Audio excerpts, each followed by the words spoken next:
Muchas gracias, Rafael Pérez, Rafael Enrique, bueno. Y antes de empezar una caminata, vamos a hablar de esto, una caminata larga. Hay que preparar sus pies, sus piernas de una manera adecuada para no tener tanto imprevisto. Por eso tenemos al doctor vascular periférico, Fernando Quiroz. Bienvenido, doctor. Muchas gracias, saludos a todos allá en casa. Usted nos va a orientar para tener una buena caminata. ¿Cómo hay que preparar entonces los pies y las piernas? Claro, eso es un tema muy importante, sobre todo ahora que viene el tema de la romería. Lo primero y lo más importante, y la gente a veces olvida ese tema, es que tenemos que conocer nuestros límites. Es decir, si no estamos acostumbrados a caminar grandes distancias, tenemos que tomar eso en cuenta, porque tal vez podemos tener mucho el tema de la fe y la devoción y demás, y escoger una caminata larga, por ejemplo, desde la catedral, pero tal vez no estamos preparados para eso. Y eso es muy importante, sobre todo en aquellas personas que tienen enfermedades crónicas, sobre todo pienso en pacientes diabéticos, pacientes con varices, sobre todo si ya han tenido complicaciones de fondo. Entonces, la preparación es fundamental. Hablemos, por ejemplo, lo primero, el calzado. El calzado es fundamental. Doctor, ¿qué tipo de calzado? Y también aprovechar para recordarles a las personas que en este momento estamos en Facebook Live, así que si piensa hacer una caminata larga, si piensa ir hasta Cartago, es el momento de hacer las preguntas. Volviendo al calzado, ¿cuál es el calzado que debemos utilizar? En realidad me traje este ejemplo, que son unas tenis que hasta puedes ver que están sucias y demás. Yo pienso que las mejores tenis son a las cuales ya estamos adaptados. Las más viejitas. Exacto. ¿Por qué? Porque son las que tienen menos probabilidades por el uso que tienen de lastimarnos el pie. Entonces no es un tema de las características propias de cada calzado y demás. Por supuesto que eso influye, pero mucho es que podamos estar ya adecuados al calzado y que no nos vaya a lastimar. Claro. Si nosotros no estamos acostumbrados a tener un entreno de caminar todos los días, de tener esta costumbre, ¿cómo prepararse para lograr esta distancia tan larga? Claro. Sí, ¿O qué ritmo debemos tomar? Exacto, bueno, llevar un ritmo en el cual nos sintamos cómodos, por supuesto, no extralimitarnos, sobre todo al principio, que tal vez empezamos con mucho entusiasmo, ¿verdad? Pero tal vez ese ritmo no es sostenible a lo largo de todo el trayecto, ¿verdad? Y lo otro muy importante es proteger nuestros pies, humectarlos adecuadamente, mantenerlos secos en el trayecto, porque si no es más fácil sufrir de ampollas, erosiones y demás, que eso es lo que nos va a lastimar. Si llevamos un bastón o algo para apoyarnos, ¿esto estaría correcto o no necesariamente? Bueno, algunas personas sí lo necesitan y algunas personas, sobre todo en los trayectos que son más de empinados, pues lo usan como una especie de apoyo para no ejercer tanto esfuerzo muscular con las piernas. Podría disminuir un poco el tema de la fatiga y demás. Y para una persona que padezca de la circulación, que se le inflamen las piernas, los pies y tenga esto, ¿verdad? Que a veces es molesto. Sí. ¿Cómo se maneja para poder caminar? Bueno, muy importante para eso, me traje aquí un ejemplo de las famosas medias elásticas de compresión. Las medias elásticas de compresión son muy odiadas en la población, pero en realidad me traje un ejemplo muy bonito que puedes ver y parece como una pante. Es que son muy talladas. No, no necesariamente. A veces eso depende mucho de la talla y demás. Recordemos que esto tiene que ser prescrito, ¿verdad? Entonces, si nos automedicamos, por así decirlo, pues podemos eventualmente terminar utilizando una que no es la ideal.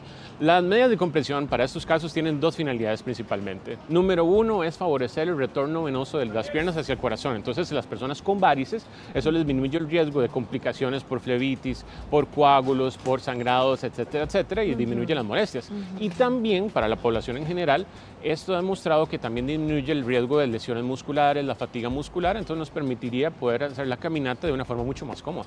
¿Y si una persona tiene varices?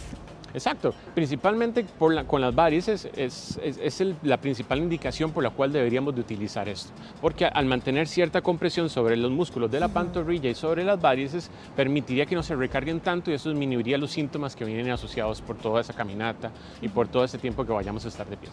Ahora, doctor, ¿una persona con varices sí puede realizar la caminata? Claro, bueno, obviamente hay excepciones y hay circunstancias en las cuales uno le recomendaría a la persona hacer trayectos cortos o dependiendo, por ejemplo, personas con complicaciones de las varices, alguien que ya tiene una flebitis, alguien que está con una úlcera, mejor abstenerse, al menos en ese momento, para no empeorar su situación. Bueno, aquí tenemos la primera pregunta de doña Ángela, dice que ella tiene insuficiencia renal, grado 3, tiroides, presión alta, diabética, y le tienen que operar los dos talones. ¿Cuánto puede caminar o si puede hacer la caminata? Bueno, eso es una buena pregunta, dice que tiene que operarle los talones, ¿verdad? Creo que mucho va a depender de eso, del tipo de lesión que ella tiene y si en este momento está en condiciones o no de hacerlo.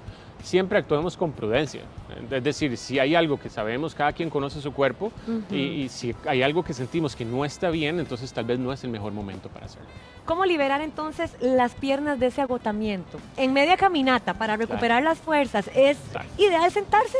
Sí, es muy importante hacer periodos de descanso porque eso nos permitiría no solamente alivianar un poco la fatiga muscular, sino también tener un chance para, por ejemplo, retirarnos los zapatos, que se sequen bien los pies, evitar ampollas y demás.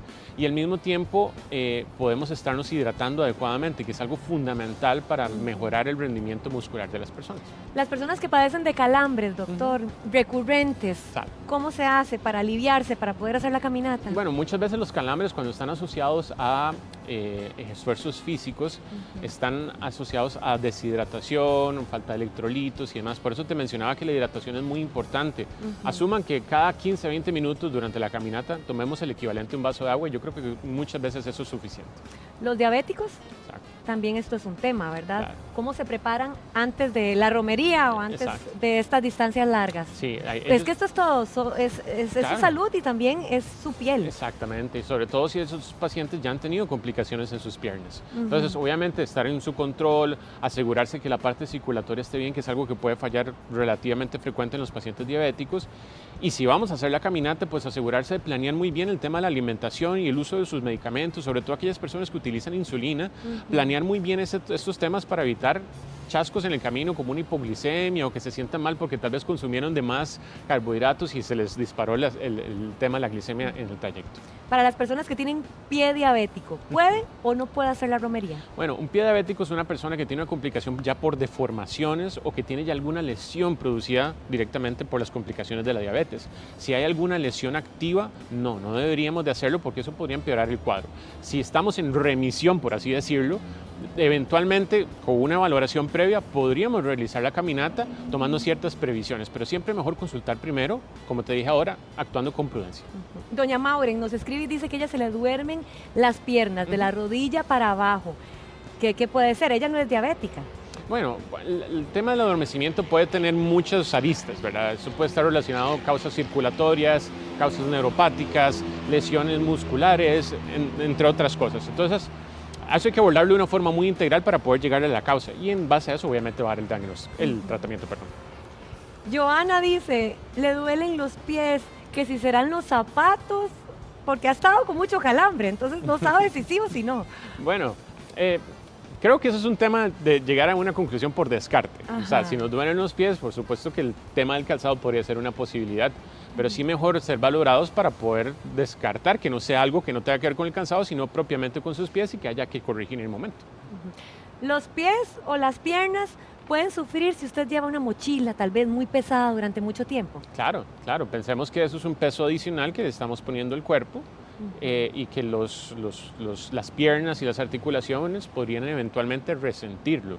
Entonces, los periodos de reposo y de descanso en la caminata son importantes y no extralimitarnos, como les decía al principio. Conozcamos nuestros límites y además tratemos de ir lo más ligeros posibles. Muchísimas gracias, doctor, por todos Placer. estos consejos. Fernando Quiroz, Vascular Periférico, le agradecemos su tiempo. No, gracias a ustedes.